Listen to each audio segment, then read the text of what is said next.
지금 코로나19라 하면 중국을 빼놓고 이야기할 순 없죠. 초기 대응에 미흡했고 심지어 은폐했다는 의심을 뿌리칠 수 없는데요. 특히 WHO의 팬데믹 선포가 늦었다는 것에 아쉬움이 많이 남습니다. 그런데 시진핑 중국 국가주석이 지난 1월 WHO 사무총장에게 코로나의 팬데믹 선포 연기를 요청했다는 보도가 나왔습니다. 세계보건기구 WHO는 코로나19에 대해 국제적 비상사태를 선포한 건 지난 1월 30일이었습니다. 이보다 앞서 지난 1월 21일 미국에서 우한을 다녀온 남성이 첫 확진을 받았고 20일에는 우리나라에서도 첫 환자가 나왔습니다. 그래서 WHO는 이례적으로 이틀 연속 긴급위원회를 열었습니다. 그러나 WHO는 아직 비상사태를 선포할 단계가 아니라고 결론을 내렸죠. 독일 주간지 슈피겔은 긴급위원회 전인 1월 21일 시진핑 중국 국가주석이 거불어 여수스 WHO 사무총장에게 전화를 걸어 사람 간 전염과 팬데믹 경고를 연기해달라는 요청을 했다고 보도했습니다. 슈피겔이 인용한 독일 연방정보부는 중국의 은폐식 정보 정책으로 전 세계가 코로나19와 싸울 수 있는 시간을 4주에서 6주 정도 낭비하게 됐다고 평가했습니다.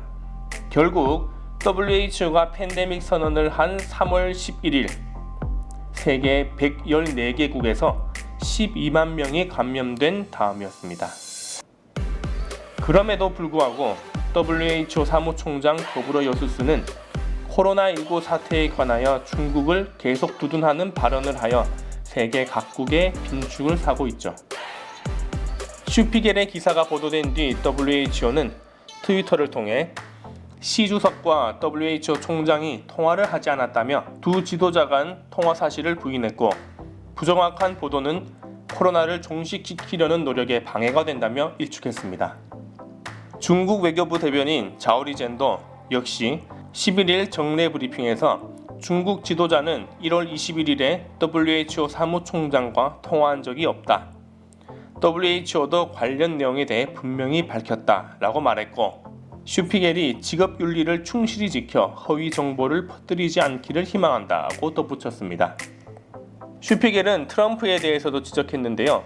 미국이 중국 책임론을 거론하는 이유는 자국 내 방역 실패 책임을 감추기 위한 것이라고 평가했습니다. 또한 슈피겔은 미국 등에서 진행 중인 중국 상대 손해배상의 승소 가능성을 낮게 내다보았습니다. 유엔 최고법정인 국제사법재판소를 통해 진행될 수 있지만 체면을 중시하는 중국이 자료를 제출할 가능성은 낮다는 것입니다.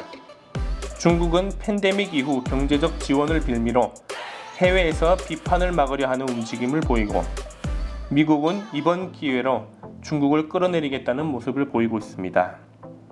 국제 정치로 인해 고통받는 건 일반 힘없는 시민이란 사실이 마음이 아픕니다. 지금도 코로나와 싸우고 있는 의료진들과 환자들에게 진심으로 응원을 보내며 오늘 영상을 마치겠습니다. 감사합니다.